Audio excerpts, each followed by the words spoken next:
Jubin. Morning. Ayan guys, Sir Jubin. Kahit maulan guys o bagyo, dito siya nagbiyahe para may pantustos ang kanyang pamilya. Kaya ayaw niya guys na magtambay sa bahay. Para dito siya sa team para kumikita siya guys. Yan. Maghanap buhay. Yan, Sir Jubin. Sir Jubin, ano masasabi mo sa team? Okay lang. Ayan. Hindi si Sir Jubin. Naka ilang biyahe ka na, sir? Sa palang. Ayan. Habang Ayan, sir. labas ang isa. A few moments later. Ay na. Sir, good morning, sir. Naawa naman ako kaya ginawa akong 250. Ayan guys, si sir. 300, di wala nang tira sa sahod niya. Mamasahe pang pauwi. Kawawa naman, may mga anak, single mom pa. Kaya binawasan ko ng 50.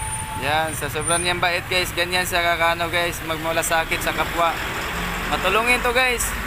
Yung mga may concern dyan, lalapit lang kayo dito kay sir. Kung magpagawa kayo ng drawer o anong kabinet. Yun nga dito lang, may sarili itong building shop. Finance yan ang wala ako. Pag pera, yan ang wala. Pero pag pwedeng may tulong, tutulong tayo. Tulong tayo. yan Mas guys. masarap ang tumulong kaysa tulungan. Ayan, yan siya kagabait guys sa team. Mas maganda daw pong tumulong guys kaysa siya daw matutulungan siya guys. Kaya yan ang prinsipyo ni sir. Ayan sir, salamat sir sa Salamat time. din. Ayan. Yan.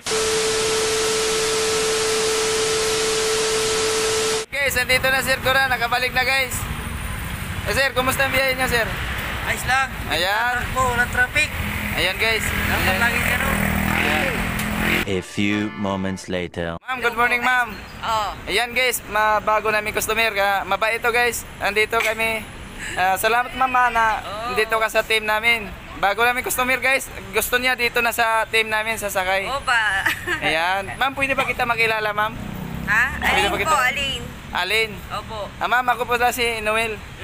Dito po ma'am, nagtsaga kami dito magkabalabal para may pantustos kami sa aming pamilya. Kaya tsaga lang kami dito ma'am kahit ulan o bagyo. Dito lang kami. Kung nahirapan kayo ma'am magsakay ma'am, dito lang marami dito ma'am. Salamat kasi malaking bagay po kasi yun eh. Mahirap din po magpapas sa kanya. Ayan. Matagal na po ba kayo dito ma'am? Actually, kung yung bahay, mga 15 years na kami dyan. Kasi ngayon lang po kita Oh, nakikita yun. ma'am. Kumbaga ngayon lang din, mga July lang din ako nakabalik dito. Ganun po. After mga 7 years. Ma'am, ano po trabaho nila ma'am sa Makati ma'am?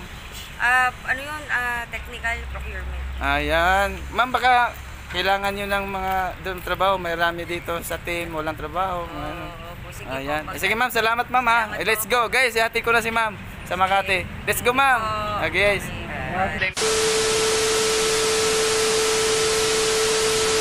Na kami ni ma'am. Andito na guys, nahatid ko na si ma'am sa Makati sa HBD La Costa guys. Ayan. Thank you Lord na nakarating na kaming maayos ni ma'am. Ayan. Salamat po ma'am. Salamat. Okay po.